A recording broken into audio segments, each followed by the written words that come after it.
time she was actually hired by Chaucer's, and we weren't able to get her on stage for a poem, so I'm going to coax Madeline Miller to come on out here. Our youth poet. Madeline is a great worker, and she's your host tonight, but I do ask Madeline if you will indulge us with a poem of your own first. Thank you, Michael. I want to thank everyone for being here, and thank you for supporting poetry in our community. We're really honored to be hosting this night and this event for all our wonderful local poets. I also want to shout out some of my fellow poet laureates who are here tonight. We have Enid Osborne and Perry Long, as well as Lauren Bosner here with us. So thank you, poet laureates, for coming and supporting poetry. And thank you to all of you. I will, in just a second, I'll bring up our first published poet here tonight. But first, at Michael's request, I will read something for you all. Yeah. This is something that I wrote a little over a year ago now for my sister. I will share this with you now. Song for my sister. Poets love to write about Eurydice, love to talk about her tragedy. Poets love Lot's wife, love with the way she lost her life was by looking. Sometimes my sister and I swap songs in the kitchen. She plays me Taylor Swift while I scrub saucepans, and I put on Joy Division while she clears cutting boards. The night before I turn 18, I am staring down Perseus as I drop heavy words into Olivia's lap. Sticks and stones, precious gems, and lead. There are things about adulthood that terrify me. Forgetting childhood, becoming impassive, failing. I didn't always think I'd live this long, I tell her. My friends are older sisters, eldest daughters, but I, a dead weight of ways, I am not the older sister. My friends are older sisters, eldest daughters. Well, while they were filling out college applications, I was piercing my nose in the bathroom mirror, trying for a transformation. Will I be forgiven for the ways it's hard to be human? For all the times I was the one who left the milk out, and the times you were the one who got yelled at. For the way I refused to rush off to college, and for the way you're already being rushed. For the way that when I stumble, someone always turns to tell you, don't trip.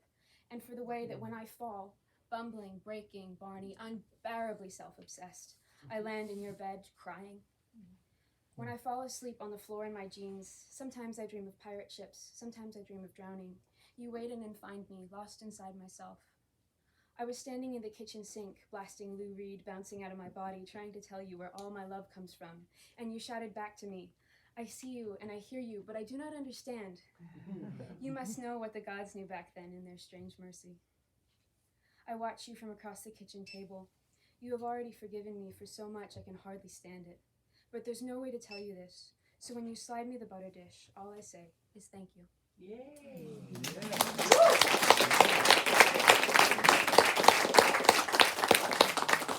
And now, without further ado, I would like to welcome Avrom Altman to the stage. Avrom Altman began studying Zen Buddhism in 1967 and sat with Zazen with Shiriki Sazan Roshi.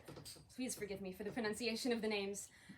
At the Cesar Zen Mountain Center in 1969. In 1989, he became a Sazman of the Mazvali Sufi order,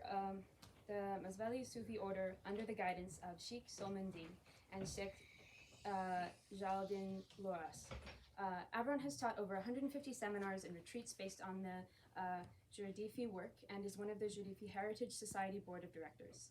Avrom is a professor emeritus at Pacific Graduate Institute. He received the Distinguished Service Award in 2009 and the Award for Extraordinary Accomplishment as a Soul Tender in the World in 2015. Avrom is a licensed professional counselor, licensed marriage family therapist, certified Hakami therapist, and has been in the private practice for over 40 years. Please welcome him to the stage to share with us some of his poems, including poems from his new book, Flowers of Emptiness.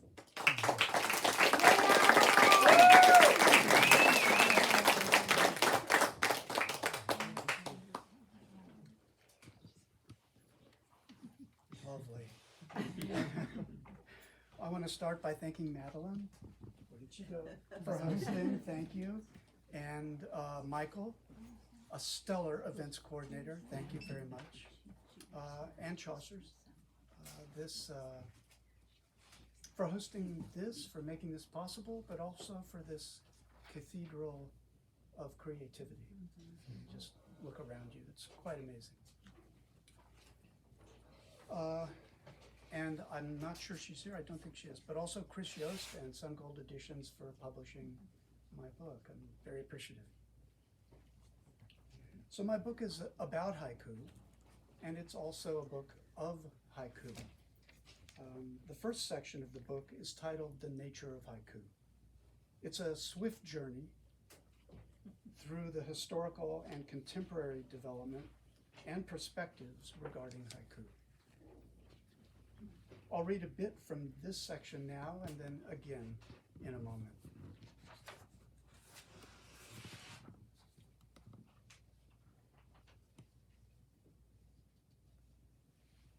Both inner and outer circumstances need to be just so for a haiku to flower, to bloom from contact with both the moment and the ground from which the moment emerges.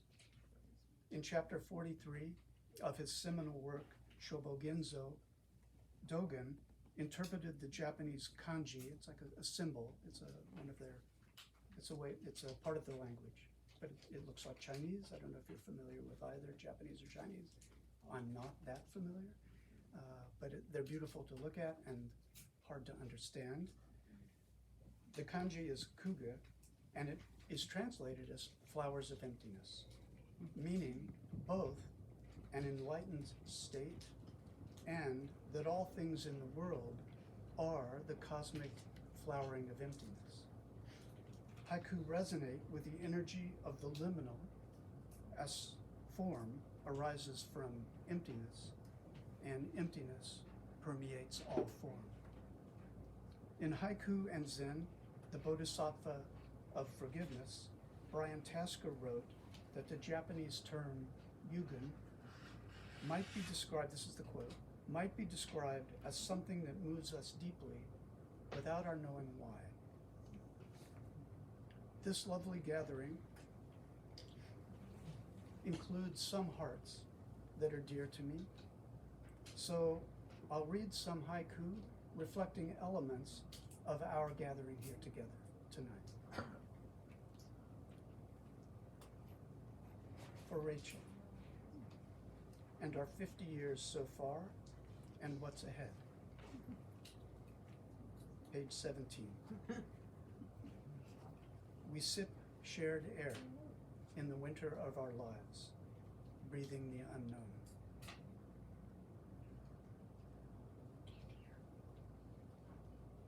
For our daughter, Rebecca. Through our daughter's eyes, the ancestors see beyond our place on the path.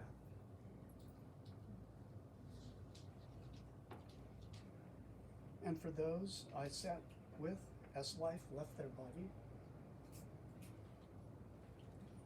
page 37, my old friend's eyes fade, the path at his own tree line slowly vanishes. Page 40. Last breath, my old friend beside me, still as Buddha. Page 42. When a friend departs, what is the half-life of grief? I too seem a ghost. Again, from the first section of the book, The Nature of Haiku. Poetry is an invitation. We are invited to enter the mysterious nature of creativity, in which the distinction between the seer and the seen is a thin veil. The invitation is to become responsive, to joining the poet in the moment of creation. This requires a relaxation of discursive thinking and objectification of the perceived impression. Instead, one opens to resonance, to the echo in oneself of that which moved the poet. A few haiku, page 12. A school of ghost koi, glowing in the night pond, the moon.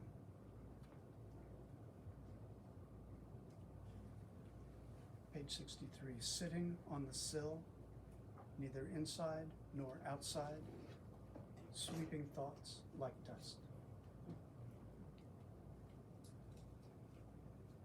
Page 27. I'm old and slow. Children pick my pockets clean.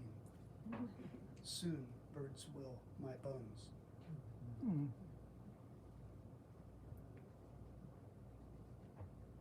And then away from the haiku for a moment, and regarding the source or ground of haiku, some thoughts. If we are, in essence, an embodied field of consciousness, then experience, all impressions in the field of awareness are content.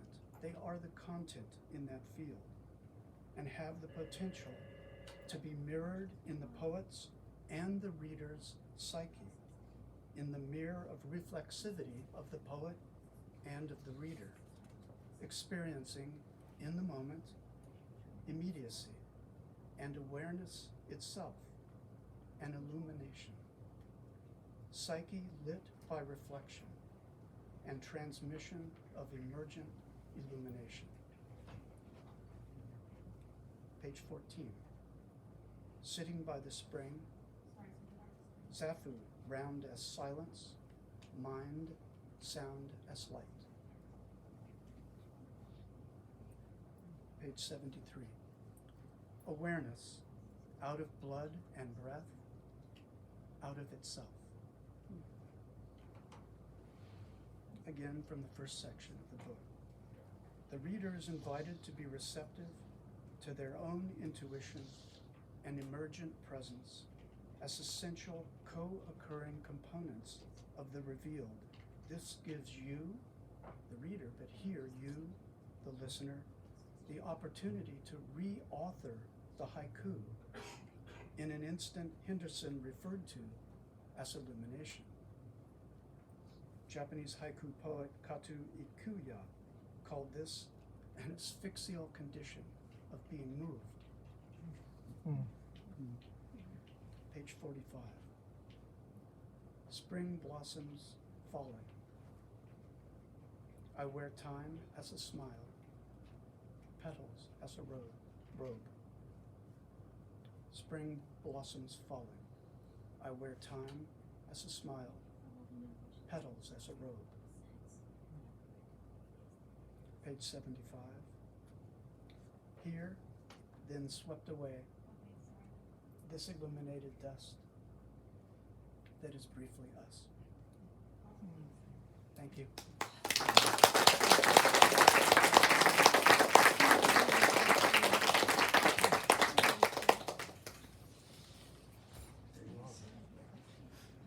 Thank you again to Avrom Altman for reading for us today.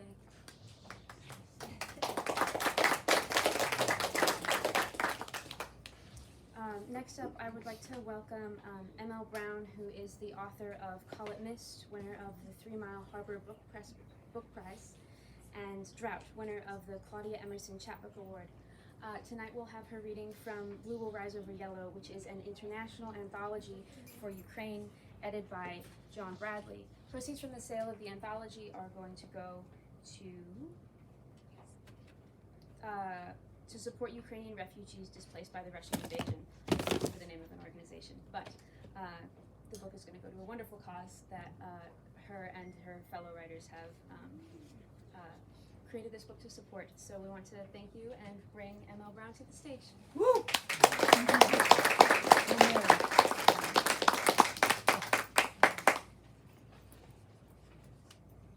I'm just going to hold it up. This is the book.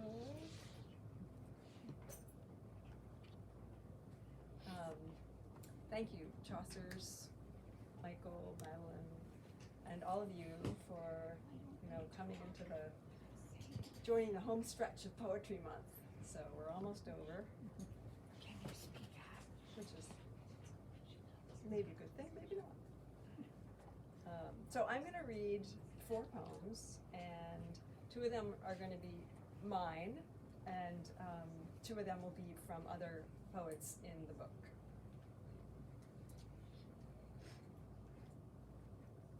This is called Avdivka, a Woman, the Apartment of Open Air. The paint peeling from the walls is no longer a problem. One hallway, bombed, now leads to winter. I stare through the window frame with its glassless pane. February, trees in first flush of leaves. I am not brave, but I stay. The dog fled. Should I go after? Blood seeps through the bandages of my hands as if they were wrapped in toilet paper. Someone is smoking. There is no wall between me and my neighbor. He hands me a cup of cold tea, says the floors are still solid. How? A jar of pickles stands upright in the rubble. Near it, the fallen kitchen clock, secondhand sweeping. Nice. And this next poem is called Women's Day, which is, it's March 8th, and it's International Women's Day. And it's a very important holiday in places like Ukraine and Russia. It's sort of like everything stops and women are celebrated.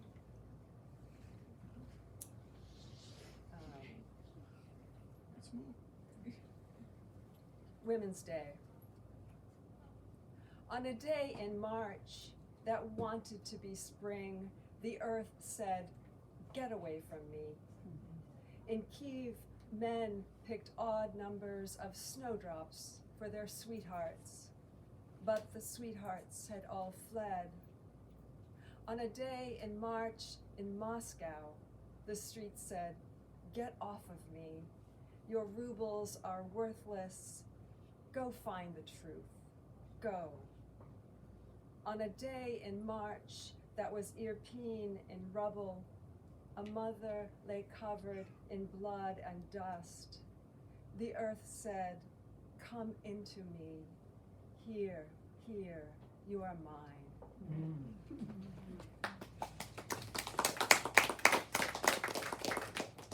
And then I'm just going to read a couple of very short poems also from the anthology. And these were both written by Ukrainians. There's a lot of Ukrainians and Russians who contributed to the book.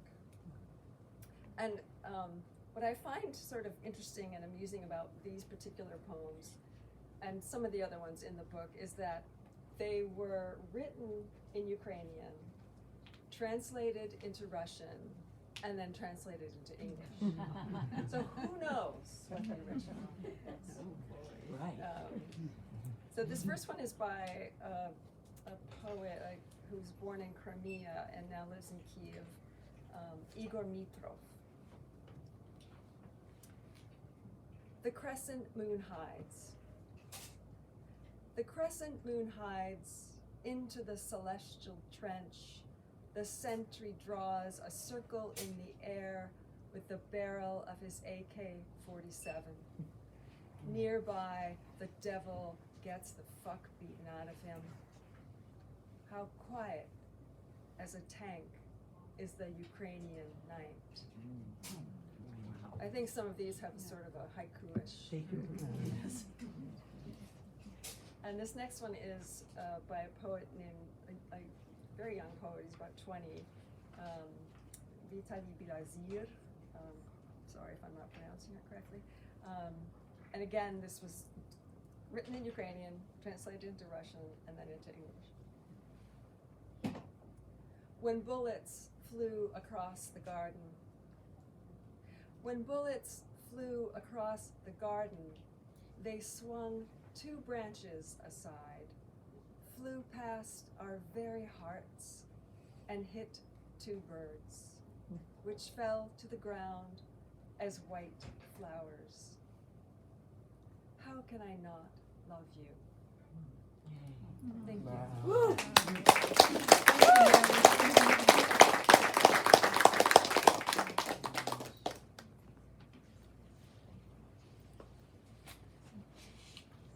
again to ML Brown for reading for us tonight.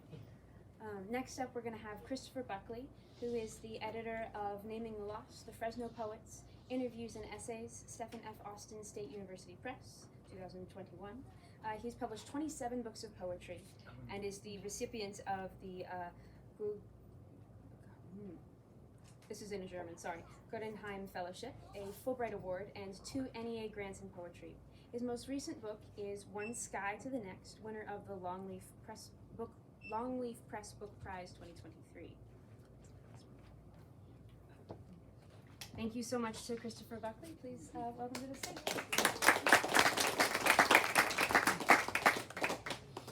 Well, thanks to Chaucer's for supporting poetry, and to Michael and Madeline. I think Madeline had a line that said, "I'm terrified of adulthood." Yeah, well, she's not alone. Old age comes at a bad time. I want to read 2 poems from my new book. I appreciate, grateful for being able to do so. This is called To Pablo, and it's obviously for Pablo Neruda, who great inspiration for, I think, all poets. And this was, of course, after his death. The cypress trees grow old, losing their shapes to wind, outlining a poetics of absence on the promontory's edge. I'm sitting here in the lacy shade of pepper trees thinking of you, maestro, calling you back from the solar mists, from the winds blowing through the empty rooms of eternity. Step out with the torch and happy sorrow of your odes. Tell us death is less than this undertow ripping through the surf, singing for nothing through our blood.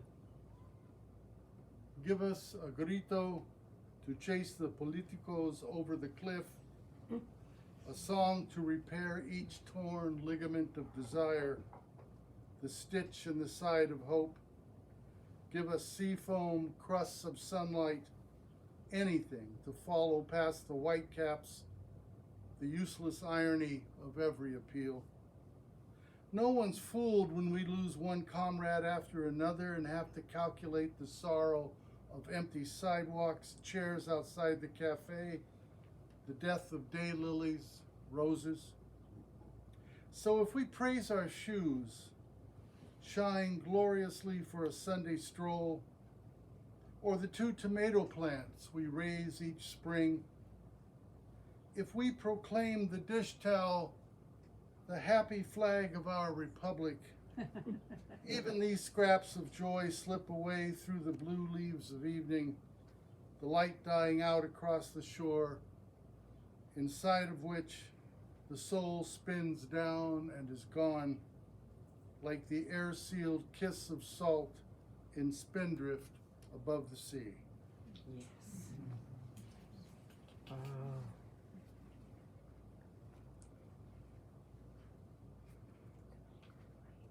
This other poem gets its title and inspiration from the great modern Mexican poet Jaime Sabines. Yo estoy de paso y no más miro. I'm just walking by and I like to look. It's a poem of drought and age. I'm walking on the breakwater, orchestrating a low sky for rain that never falls over acacias, over my brain going gray as those leaves. Like Sabines, I'm passing through and just look. Down the street, memory in a threadbare suit from the thrift begins to blur. Who knows what's lost and what's still wavering above the palms? Should I declare allegiance to hopelessness like a man who knows no better than to reach for the roots of the sea, for salt spray clinging briefly to starlit reefs? Metaphors aside, I can feel the rust in my shoulder bones as they give way to physics, to our immutable quarks. But how can I disavow the bits and pieces that have brought me this far. I can't remember the last time someone stopped, looked around in the park, turned to me and asked, "Is this how things were supposed to turn out?" How to know if the wind is done with us? What did we do but clamber through time, the sea mist of our lives, our assembled particles and associated specks, encoded to unhinge and spin away in the sea spume and starry ellipsis of the dark. Once the planet was covered by the pitch and scrawl of rain, the inexhaustible downpour of days, which, if they were endless, no longer look that way from here. Yeah. Thank you.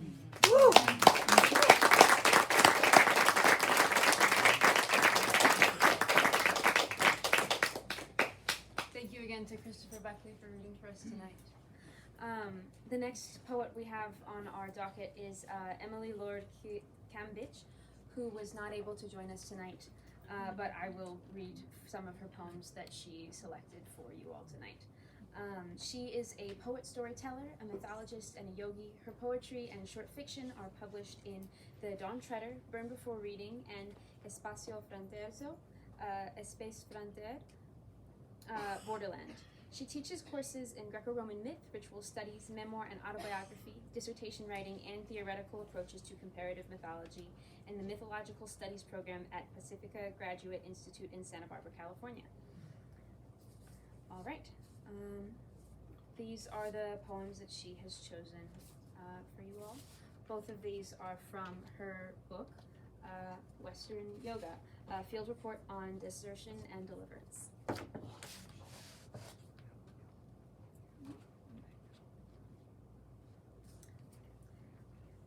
The Wave in My Throat, Western Yoga, a field report on desertion and deliverance, Bottle Cap Press, 2023, page 33. 10 minutes drive to the beach, that's where I lived. 10 minutes walk to the beach, that's where I worked. 3 times that year my toes touched the Pacific. The water was too cold. The sands left tar stains on my feet. Only after I moved far away did it happen that I learned how to breathe. I learned my body could feel as fragile as a skiff. I let it wash up somewhere. I listened to the waves in my throat. And now I come every day to that place where the waves change color, deliver pebbles that glisten on the shore, propel water spouts that lift me up and spin me, and I land, brandishing a piece of driftwood, my life. It's a great beach, it's mine.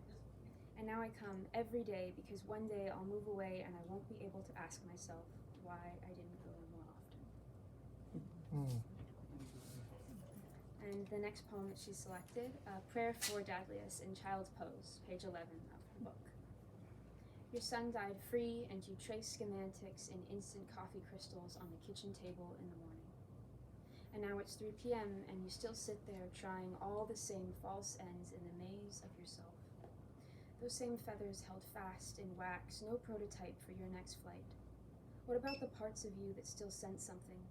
What about your fingers whispering against each other? Your tongue at play between oral curiosity, soft and hard? Your collarbone willing you to open in a Promethean spread eagle? Will this loosen the knots around your neck? Will this disassemble the scaffolding to reveal a life without design? Will this unfurl your soul's imperishable wings? Perhaps you have no faith in the body's skills of remembrance. In an event here, it is this balm whose healing work is soft and slow. Sit on your heels, bring your chest to touch your thighs. Press the ground with your forehead and outstretched fingertips. That's it. Listen for the unruffled cadence of your heart, currents of your breath, the voices that speak to you when God is near. All right. We wish she could be here, but she is not. So thank you to her for sending us those poems and for her lovely book that she has given to all of us.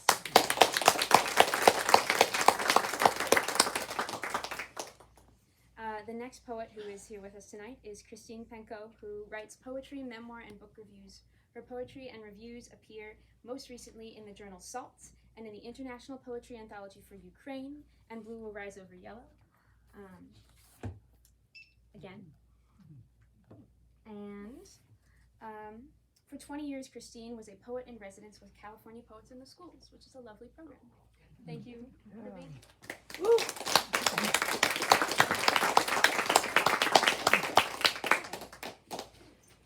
It's great to see everyone here. Thank you so much for coming. Thank you, Chaucers. Thank you, all the employees. It's great. I was so thrilled that this publisher, which is Callisto Gaia Press, decided to put this book together along with John Bradley, who's the editor of it, and a wonderful poet himself. And they found these poets from, you know, the Ukraine, originally some from Russia, I think, and then various people in the United States, of which I was a lucky chosen one. I want to tell you just a little bit about the poem I'm going to read first. In 2012, we had some next door neighbors who were very nice, and they had spent 13 years in Russia, living in Moscow, and they were going back to visit, and they invited us to go with them and to meet many of their Russian and Ukrainian friends. And we had never traveled anywhere like that, and it was, at the time, just such a thrilling opportunity and trip. We arrived just before Victory Day, which is May 9th in Russia, and it's the day that they celebrate their victory over Germany in World War II. And it's a huge, huge deal in Russia when they celebrate this. So all of you have probably at some point seen, you know, the military parades with the tanks and everything. That's May 9th. But it also has a more intimate feeling to it because the people really want to still thank the older people who fought during the war. At least in 2012, there were still people left who had fought. So you go out and you get these big bushels of red carnations, for instance, and you go around and you look for the tiniest little man you can find, standing in the oldest, dustiest uniform you could ever imagine, and you thank him for his service and you give him the carnations. And it's really very moving, and everybody's like crying off and on all day. It's a big deal. Unfortunately for me, Ukraine kind of changed my feelings about some of that. So here's my poem, Victory Day. Giddy we were, wearing Russian caps topped with a red star, waving red carnations from bouquets we'd doled out that same morning to ancient men lost in faded uniforms, freighted with row upon row of medals. We waved at Russian troops marching past and lumbering tanks topped by pale young men who looked like children. God forgive us. We waved those blossoms at missile launchers until their red petals gave way at our feet. We'd lived through the Cold War. Couldn't believe our luck to be standing near Red Square in a crush of Russians celebrating their defeat of Hitler, to be crying with them over 27 million dead. They made our losses look paltry. That we stood there, flanked by Russian and Ukrainian friends, seemed proof the world had moved past those afternoons spent hiding under school desks. Now was a day of mutual celebration. Two foolish Americans anticipating vodka and toasts, fireworks exploding like red chrysanthemums over the Moskva River. We'd watch from the top of a high-rise hotel filled with wealthy old Russian men and their exquisite young women. It was then we noticed the somber faces of the Ukrainians, the dread fear in Ira's voice when she whispered, "They are so big and we are so small." Her arms wrapped tight against herself. Yeah.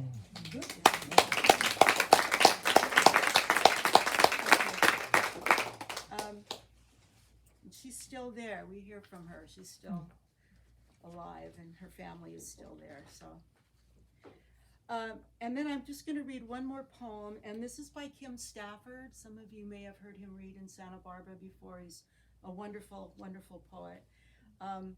And this poem is in the voice of a Russian soldier, and it's called Calling Home, and it's based upon a quote by a Russian soldier in Ukraine who said, "How can we kill them? They look like us." An old man who limped like Uncle Alexei stumbled, and we shot him. He had a gun, yes, but he wore a cap like the one you knit for me. One wore a coat like father's. He tumbled off a bridge into the river. When I shot one running into the forest, his hands flew up like Brother Oleg, twitching. I remember Grandfather Sasha shouting when he was disturbed too early before his tea. Here, a graybeard shouted as we passed, and my commander shot him on his doorstep. One my age, when he was hit, cried out, "Arena, who will have to tell her?" If I die, who will tell you? I can't sleep. I see these faces everywhere. When my gun is cold, I am afraid. When it is hot, I am ashamed. What will happen to children here, like our Slava, Vasya, Kesnya? And if I live, after I have a hero's welcome, tell me, Mother, after you hold me in your arms, what will happen to me?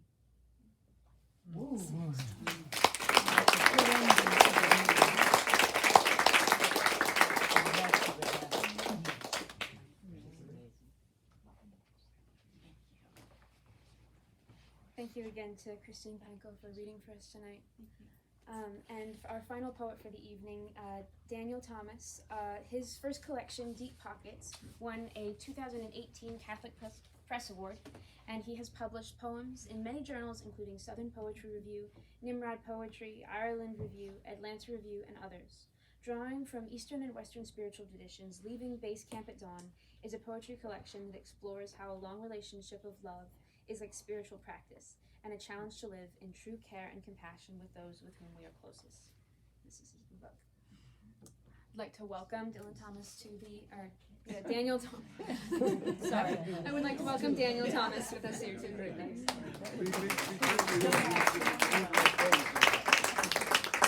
Well, if I'm Dylan Thomas, I need a drink. I'm Daniel Thomas. So, thank you, Madeline, and thank you, Michael. And Madeline gave us, sort of the synopsis of what the book is. The book looks at Eastern and Western spiritual traditions, and this idea that a long relationship of love can be like a spiritual practice, where you really have to live in true care and compassion for someone else. So I'm going to read just 4 poems. The first one is a poem that sort of sets out this idea, and it's called Who Can Say? It was easier living apart, no obligation toward compassion. But one will alone becomes a muscle without an opposing muscle, flailing and useless for moving forward. Who can say that a long relationship of love is not as worthy a spiritual practice as the monk's solitude? The monk's knees argue with the tiled floor, as the lover's arms ache from wrestling the stone angels of self-love. So little room for care and kindness in the heart's puffy chambers, unswimmable ocean of surrender. So as the title of the book implies, there's a central metaphor here. It's the idea of climbing a mountain. This is the mountain of love, and we climb, we slip back down. There's a nod to the Chinese poet and Zen monk Han Shan, who wrote the Cold Mountain poems, which have always meant a lot to me. And this book has a series of 14 poems called Montagna poems. Montagna, the Italian word for mountain. and they are sort of a structure for the narrative, and they're about that attempt to climb that mountain. So I want to read one of the Montagne poems, and it is called Montagne 10. When it seems the path dead ends, and the long day's light begins to fade, I turn and descend to the place where I lay my head for the night. I pray for the one to swallow me up, like a sea wave swamping an empty canoe and sinking it to the ocean floor of its being. My bow beneath the waves on this cold, dark mountain, my thin birch bark skin eaten away by the fog and salt of love. Wow. So, the book is a sort of unbroken sequence, no sections, with those Montagne poems sort of sprinkled throughout. There's a long poem at the end called Chain of Lakes, and this is a long poem that juxtaposes poems about the beginning of love, so poems that some of which take place 30 years ago, or some were written 30 years ago, and it juxtaposes them side by side with poems about the love of today, the mature love, the old love, whatever you want to call it. So I'm going to read two of those poems that are side by side in Chain of Lakes. The first one is about our honeymoon in Italy, my wife and I. Wearing the rings of our vows, we ride the train from Siena to Pisa. La luna de miel, the moon of honey, a faint crescent in the blue sky of fall. A peeling yellow farmhouse above hillsides lined with grapes and vines. Each crumbling house we pass contains lives like ours. Desire arching the backs of lovers in bed. Quarrels common in the imperfect bond of families. But the rings on our fingers remind us to be patient. Their gold will outlive our beating hearts, our wayward lips that touch in words of love and discontent. Their gold reveals what earth can give, what hands can make, how kindness and promises can outlast these hearts woven of vines and thorns. So, opposite page, 30 years later. You are not the same woman, I am not the same man as the ones who honeymooned in Italy. Through many years of marriage, our bodies have been eating, sleeping, making love. But our minds have run 19 marathons, been force marched through the Appalachians, balanced on a tightrope above the Grand Canyon. Our minds have grown muscles like Mr. Universe, and all for the delicate lifting of 3 children. Now we join the silence in which many marriages founder and seek the long love that seems to simply require true care.